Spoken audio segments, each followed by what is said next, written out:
Hello everyone and welcome to Claret and Booze. My name's Nick, this is my daily ramble. I hope you're all well. As always, I always say it because it does really matter to us. If you are new to the channel, please subscribe. If you're a long-term viewer and you ain't got an account yet, like a Google account, just go and grab one, they're free. Subscribe us, it does really help us, and don't forget to drop a like on the video. Very buoyant Nick today. Day 10 of me fast. Day 10. I've cracked it, baby. I've cracked it. Brilliant. I'm going to go on to talk about this and my experience later. Not going to bore you with it now. I'm also going to talk about the support group and the great work that we've been doing in there as well later. So if you don't want to listen to all that stuff, then you don't have to. I'm going to talk about West Ham first. So, Lopetegui. Lopetegui. I've got it. Let's call him J-Lo, though, as everyone else is. It's been up and down with this appointment, and I've been trying to work out why. And I think it's because we had a different idea, a different vision, because of what Tim Stuyten did at Leverkusen, where he went out and he grabbed Xabi Alonso. We assumed that the same profile of manager would be coming in next. So obviously the Xabi Alonso one, that ship sailed a long time ago. He's too good.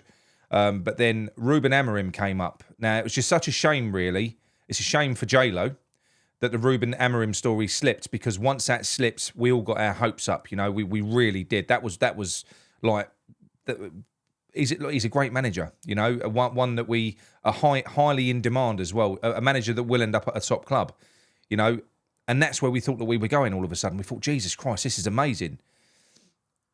But it wasn't meant to be. Now, going back to all those months ago where I told you that David Moyes is going at the end of the season, and I've been told that there is a replacement manager where they've got an agreement in principle, blah, blah, blah, blah, blah. But I didn't know who it was. Well, look, it turns out that that's probably Lopetegui, isn't it? Lopetegui, J-Lo. It turns out that that was J-Lo. It had to have been. And all the pieces fit now. I've heard Gonzo and Hamish Chat talking about this now as well. It does make sense.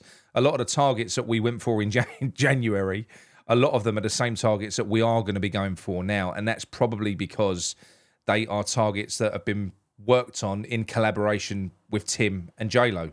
It's those two. Max Kilman.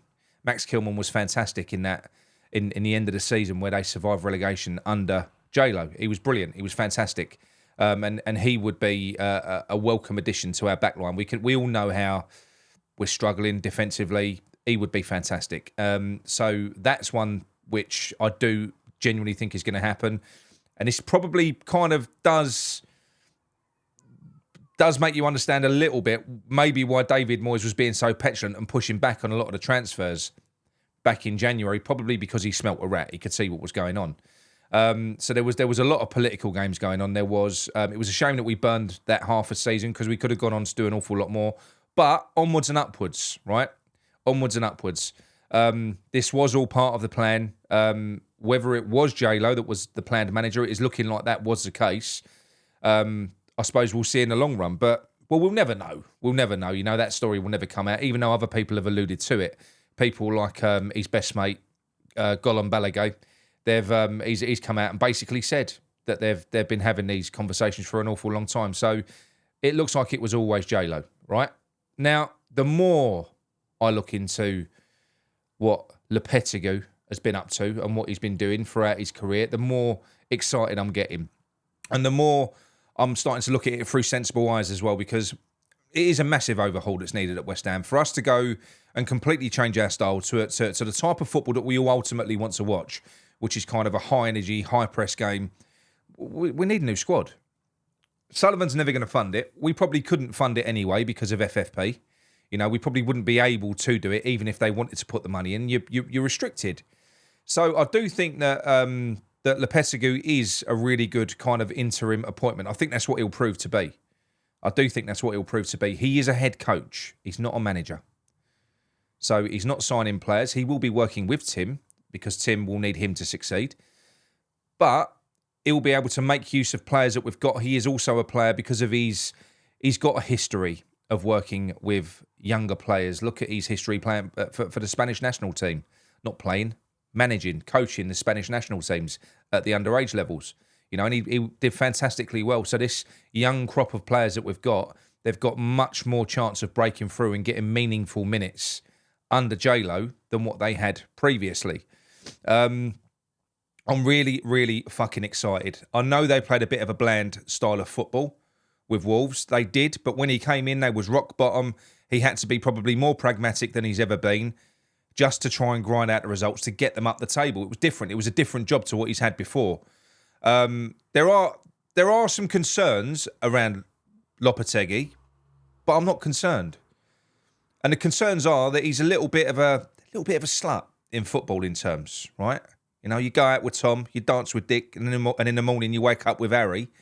That's J-Lo. You know, he's did it with Spain when Real Madrid came knocking. You know, he's kept Wolves sort of hanging in the balance forever. You know, he's let them down once, came in and then walked out on them. He's a bit of a mercenary. He's a bit of a mercenary, but that's fine. I don't care. He is just a coach. And he is a man that wants this job currently. So if he was to come in next season and do amazingly well, first of all, we benefit from that because we've had an amazing season. Second of all, there's a good chance that if he starts getting interest in him, he probably won't be here very long. Well, one way or the other, if his history is anything to go by. But like I said, I don't care. We've got to get over this idea of the manager being the be-all and end-all. They're not anymore, you know. He's going to come in with his coaching staff and they're easily replaced. We've got a man in the seat now, in Tim, that will be able to identify a very good replacement, someone that can continue the project. Because don't forget, this is Tim's project. Lopetegui is the first man that he's got in charge to deliver phase one, I'm assuming. This is phase one. But ultimately, where we're going, I'm quite excited about. I think we've got a young crop of players, like I've just said, that are going to be coming through, that are going to be used more. We're at least going to have 3 or 4 players from that lot. And that's without talking about Freddie Potts, who got Player of the Year for Wycombe Wanderers last year. We've got a lot to be excited about. Yes, there's a big rebuild job, there is. But at least we've got a manager that he's not too gung-ho. He will kind of do what he needs to do to get a result from the players that he has. So it's probably, looking at it in retrospect and with a sensible head on, it's probably a good move. Probably a good move. So am I excited about West Ham? Yes, I fucking am. So much so, I'm going to get a season ticket next year. Yes, I am. I'm back on board. I said I would. I let it go sort of midway through Moyes' reign. I'm going to get it back. Job done. So, yes, very excited. We haven't got the pressure of European football next year. So that will help the rebuild because we won't have 2 bloody games a week to mess around with. He's got a very good record in cup competitions as well, so we could have a good run in a domestic cup. Imagine that. Imagine getting an FA Cup or an FA Cup final a day out at Wembley. That'd be amazing. He's got a good record against the bigger teams. He doesn't shit himself. He ain't scared of the name, you know. He's a big geezer. He's a unit. People are scared of him. I think there's a good chance that J-Lo, being a bit of a mercenary, when you look at the type of players that we've fallen in love with over the years, the likes of Di Canio and players like that, he might just have found his home. Can't get too ahead of ourselves. We've got to give him time, let him bed in. But look, in managerial terms, he's not the young manager that we all wanted. We all wanted a late 30s, early 40s manager. But he's 57. That's not old in management terms. You know, it's not really. So I am now very excited. I'm completely on board now. Completely on board. I do apologise for signing the petition for Lopetegui. Because that was very stupid, Nick. Very stupid. But yeah, I'm very excited. I really am. We're linked with a whole raft of players. We will do shows on the players that we're linked with, maybe sort of before the end of the season, not just now. A lot of the names that are being mentioned, we are linked with, by the way. You know, Wesley is one of them. Zaha is another. He's one that we could have got back in January, but obviously Moyes, bit sensitive, didn't want to bring him in. So we didn't get Zaha, but it's looking like we will get him in now. How do I feel about that? Well, as long as it's Zaha in addition to other players, young players, and bringing the average age of the squad down, I don't care. Zaha's a top quality player. We would have loved him in January. He would have made all the difference. Not Calvin Phillips, Wilfred Zaha, bringing him in. Imagine our forward line if we've got on the options, not just a forward line, because now we've got Lopetegui, you've got to look beyond the starting 11. You're talking about a manager that will use a squad. He will use a squad, literally. Yeah, it's going to work well. It's going to be brilliant. I'm very, very on board with this now. I do think that, like I said in my previous video, I think I was so mind-fucked from the bad experience in the last year with the negativity. And like I said, I was still in fight mode. and I just didn't want to agree with anything that Sullivan was doing because I was so against them. But if this has all been part of the plan, then do you know what? Credit to them, and we'll see how it goes towards the end of the year. This geezer won't be cheap, by the way. It won't be. If you saw the very balanced show that was put on Hamish Chat with Gio, where he got the two Wolves fans on, very balanced, very good. You know, I did enjoy that as opposed to other things, because if you listen to his best mate, like I said before, it's a little bit like getting Jim White on to talk about David Moyes. They're going to blow smoke up his ass. This was very balanced, and Gio had a Wolves fan that was he was quite positive towards J-Lo, and you had another one that was a little bit heartbroken by what he'd done. And look, I can understand it. I can understand it from both ways, but it was nice to get that perspective. Really good to get that perspective, and I do think it could be. It could be the start of a really good, exciting new era for us. Whether J-Lo's going to be here for the long run, we won't know. We'll have to find out. But look, Tim's at the wheel now. Tim's at the wheel. I think we're going to be okay. A lot of people are saying that these are all Sullivan signings now. I don't buy it. I do think that Tim is fully on board with this now. I think he is. If he wasn't, he wouldn't be here. He's a very, very renowned director of football. His reputation is everything. So if he was being hamstrung and he was having his ankles tied together, then he wouldn't stick around, because he wouldn't be there as the fall guy to pay for somebody else's mess. He's more intelligent than that. So if he's still here, I'm still positive. Yeah. So moving on. I've been on a fast. As you all know. I've been through fucking hell. I'm not going to lie. It's the hardest thing I've ever done. I've been through mental torment, mental torture. And I ain't exaggerating. 10 days without food. I love food. I really do. I've gone 10 days without eating. Okay? 3 days just on water. That was harsh as fuck. And then 7 days juice fasting, which is basically fruit and veg dominant. And then you buy a juicer and you create a juice from the food. No pulp at all. So your stomach does fuck all. Whatever you're ingesting for 7 days is pure goodness straight into your bloodstream. Bosh. Now, I've been going through withdrawals for everything. Caffeine, alcohol, sugar, carbs. Fuck the lot. Headaches for days. Laying in bed, aching, like my kidneys were cramping for about the first 3-4 days. I was panicking until I got sent information about what happens when you're going for a fucking detox. I was ticking every box. My body was fucked. It was fucked. I needed it so much, I didn't realise. I went into it with the idea of losing a bit of weight for a kickstart. I've got so much more out of this. So much more. It's empowering. I can go 10 days without eating. I make that decision. It's your brain, it's your head telling you to fucking eat all the time. I get that now. So what's imperative, because look, a lot of people that were very sort of poo-pooing me at the start, not a lot of people actually, a few, a handful, most people were encouraging, but a few people were going, fast no good for you, health this, blah, blah, blah, blah, blah. Well, I'm sorry, bollocks. Bollocks. I feel 10 years younger. Now, today, I feel 10 years younger, and I'm still not eating. Tomorrow I will be.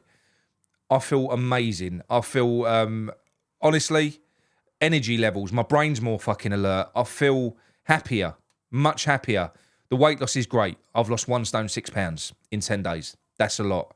But it isn't for the weight. It's not for the weight alone that this has been fantastic.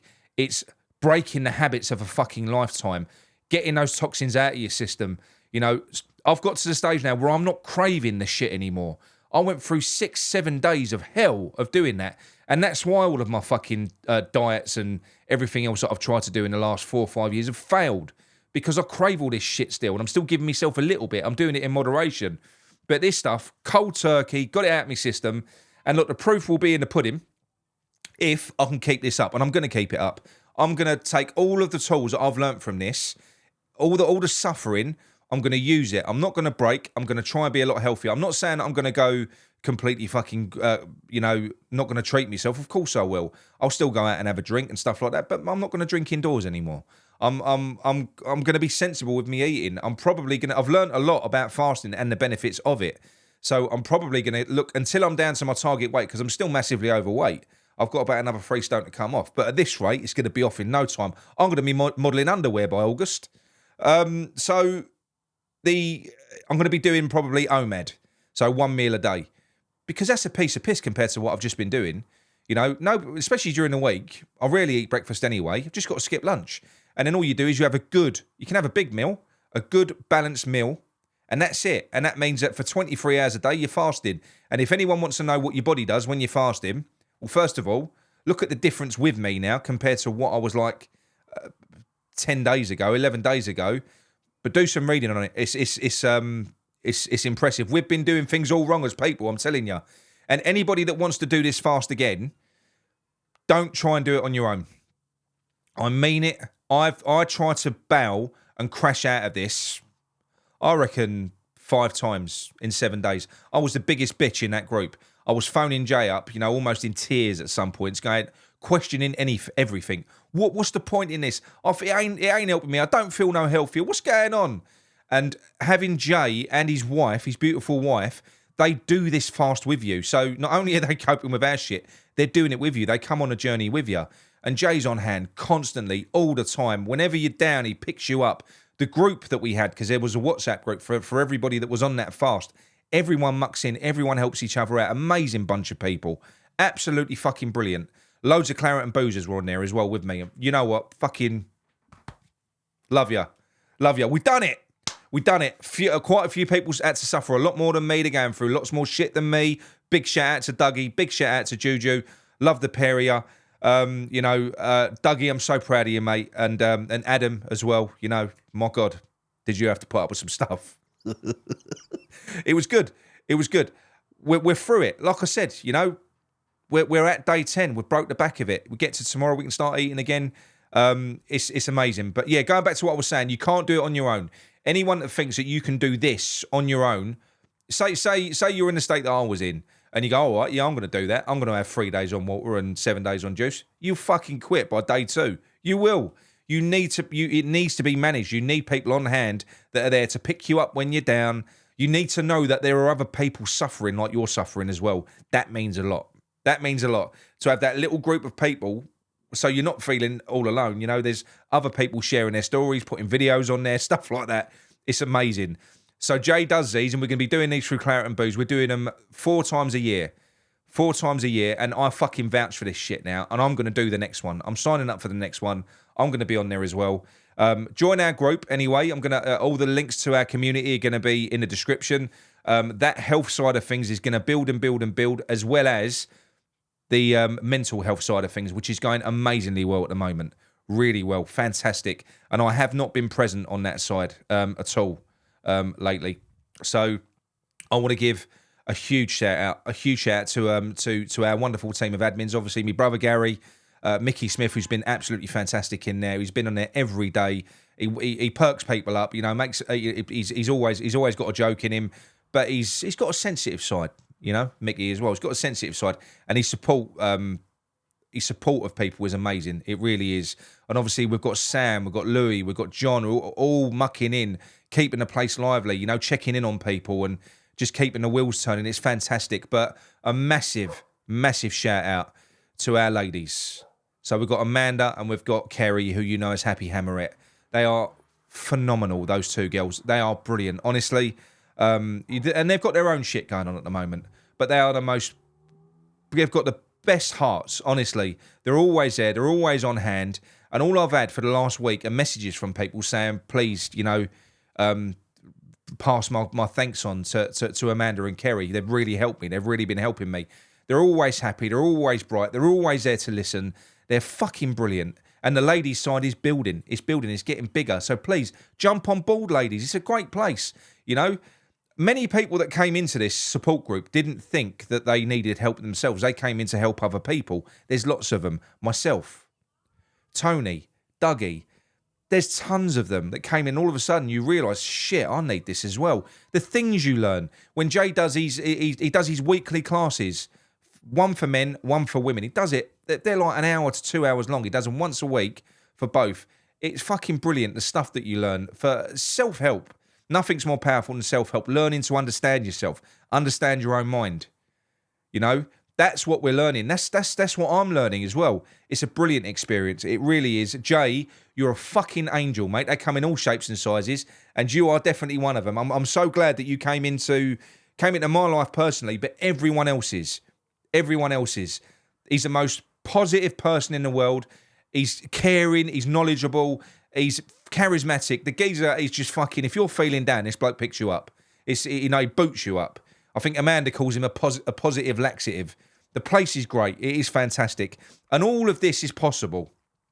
All of this is possible because of our members on the members platform as well. So everything lives in the same ecosystem in the claret and booze world. You know, it's on the Circle platform, and that is paid for by the members. So the paying members that we've got, who basically come in, and all of this side of it, you know, that is possible because I mean we don't get paid. You know, they're all you know, the people that are in there. I'm talking about the platform, how much it costs, because it ain't cheap. So all that sort of stuff is paid for by the members. It is fantastic what we're all doing. And the member side of it is getting better and better and better. I've got loads of ideas for that. So we're going to keep on building on that side as well. That is going to get better and better because they are separated. So obviously, look, the support group is sensitive. It's a safe space. So not everyone's got access to all areas when they're in there because we protect the safe space on the support side. Even though the safe space is fun. It's fun as well because, yes, you're there to pick people up. So people share what they're feeling. They do when they're down. But then it's about, you know, people, you pick them up. That's what you do. That's what we're finding in the support side now. It's about making people fucking happy. That's the ultimate thing. I'm so proud of what we've done. Starting that support group was the best thing I ever did. You know, one thing I've always had that I've always been proud of, even in my lowest moment, I've always been a good judge of character. I've always been able to spot and surround myself with good people. And I've done that again with the fucking people that we've got on board in this group because they are the best. You couldn't go out and recruit this fucking team of people that we've got. They are the bollocks. Kerry, Amanda, Sam, Louis, John, Gary, Mickey, Jay, we're the bollocks. And there's loads more and it will grow. And it's fantastic. Honestly, I'm happy. Look at me. I am. Don't worry. Nick ain't changed. If things go bandy, Ranty Nick will be back. I feel more lively than I ever have at the moment. So yeah, nothing's going to change. I ain't turned into a fucking tree hugger or anything like that. I'm just I'm just in a bit of a better place mentally now. I love it. Anyone that does need help, anyone that does need support out there, stop waiting, stop thinking about it, reach out to us. I'm going to put my phone number in there because the way that you can access our support network is you can join as a member, so you can contribute. It's £5 a month. So you can join as a member, and then what you can do is you can reach out to me and I can give you access to the support group. That gives you all access. So you can do that. If you can't afford that or you don't want to, you just want the support features, you reach out to me on the WhatsApp on WhatsApp on the phone number that I'll put in the show. Reach out to me and I'll get you in there and it is free. So we're not excluding support from anyone. So anyone that needs support, it's there. All you got to do is ask. Just reach out. And ladies, let's build the women's side as well. Come over. Joan, you said you was going to come over. You ain't come over yet. Come over and meet and get to know, you know, the girls that are in there that you're always chatting with in the chat on a Sunday night. It's brilliant. Anyway, look, don't forget, drop a like on the video. I'm going to go now. I'm going to go. I'm going to go and dream of food. Big barbecue tomorrow, massive. Put in the chat what my free meal should be. Go on. Let me know. Let me know what your free meals would be if you've just gone 10 days without eating. Let me know what they are. I want to know. Right, speak to you all soon. Love ya. Carry your heads.